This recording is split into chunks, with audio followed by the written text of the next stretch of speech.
Hi, I'm JC Bander on the Learning and Development team, and I'm joined by Brittany Rohde, Senior Manager Total Rewards here at GitLab.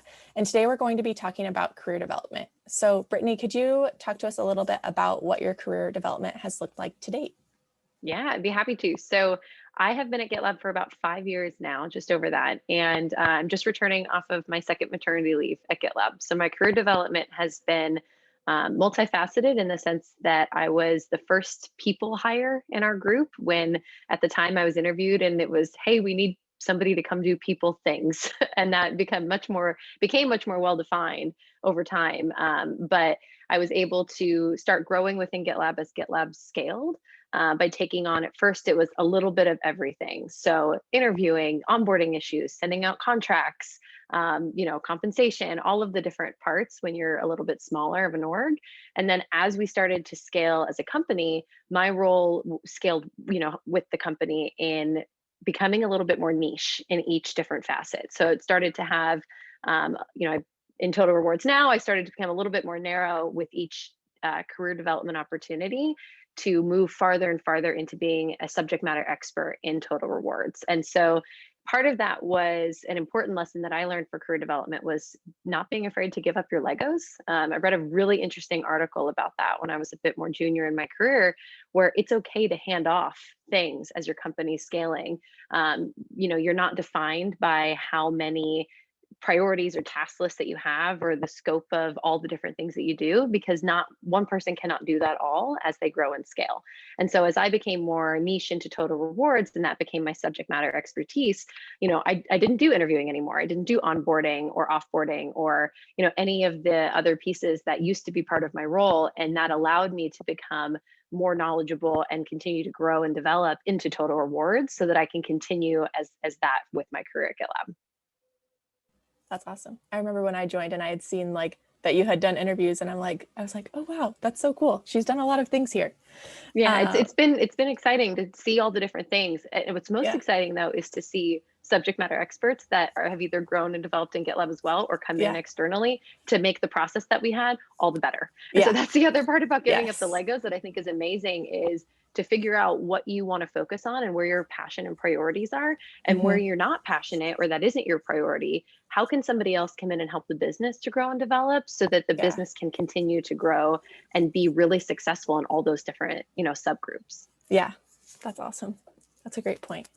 So in that, what intentional steps have you taken throughout your career to get where you are today?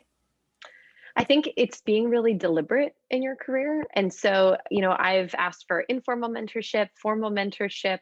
Every leader that I've had in my career in general, but at GitLab as well, whether it was somebody that I got along really well with, that was my manager, maybe somebody that I didn't get along with as well as my manager, learning something from each of them to help me grow in who I want to be as a manager, as a leader in an organization, but also who I want to be as an individual contributor in an organization. I think it can lead either way. So if you are taking an individual contributor track, how can you grow soft skills or technical skills from somebody that you're learning from? If you want to take a leadership or management track, how can I gain knowledge on what I want to do or maybe what I don't want to do as a leader or a manager, so that as you start to continue to develop, you're really intentional and deliberate about what you want to do and who you want to be. And I think mentorship was one of the most pivotal pieces for me, whether that was formal through a manager or through a mentorship program, or whether that was informal, just talking to your peers and understanding what different opportunities are out there. I also, while I've been at GitLab, pursued my master's program so that I could have additional academic education behind what I do. So I come from a math background originally, which correlates to compensation and total rewards, but isn't a direct line. And so I got my master's in professional studies with a concentration in compensation and benefits so that I could make sure that I had that subject matter expertise, as that was something I was becoming more and more passionate about. That's awesome. And I love how you hit on how, you can take an individual contributor track or a manager track. Like success doesn't just look like moving into a manager role. Like you can be Right. successful staying in an individual contributor role as well. And it's also laterally, Yeah. as different career tracks develop, as a company grows and scales, and GitLab will, Mhm. I'm sure, continue to grow and scale, Yeah, what are the different things that you're interested in? At one point I right. was doing a lot of HRIS work, which is now moving into, the operations team on the people group. And Yeah. that wasn't something that was my passion. And so, the ability to hand that off and have somebody be able to mold that and perfect that into something that's going to be way better for the business. It's better for Mhm. me and it's better for GitLab. But if Yeah. that was something I was interested in, how can I potentially work on projects with that team and learn something new and maybe Mhm. laterally segue into Yeah. something like that to be able to add an additional skill or knowledge, to my resume? Yeah, definitely. That's awesome. So I thought that was great advice, but do you have any additional advice for team members that are looking to grow their career development?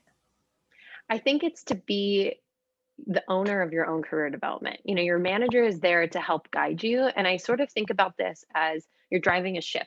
Like, I'm the captain of my own career development ship. Nobody else can drive it for me. Nobody else has the license to be able to do that. I'm the one who has to do it. But there can be somebody on board who can, potentially show me different paths I could take to get to my destination. And so it's a lot of times, you might assume that your manager can help you or tell you exactly what you need to do next, when in fact there's so many different avenues that somebody can take in their career, that being able to talk to your manager about where your passions lie, what you're interested in, and also what you're not interested in doing. And it's okay to say what you want and what you don't want, to help your manager or leader to be able to narrow down, hey, this is what this is where I see you really excelling. Here's possible opportunities for you. Which of those opportunities do you want to explore? And so making sure that you're really deliberate in that you are the captain of your own career is really important in continuing to advance.